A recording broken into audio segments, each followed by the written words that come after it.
What's the meaning of bottom line?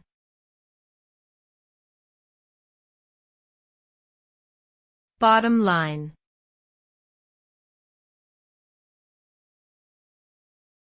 Bottom line.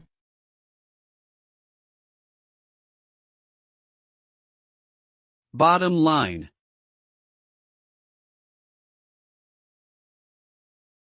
Bottom line.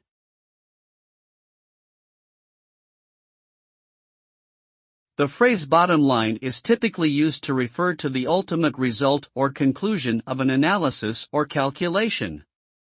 It often represents the most important factor or consideration in a decision-making process, as it reflects the overall financial impact and profitability of a situation. The bottom line can refer to a company's net earnings, profits or losses, or even personal finances.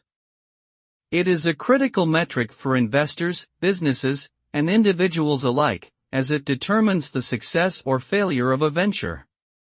Ultimately, the bottom line represents the ultimate takeaway from a situation and is used to guide future actions and decisions.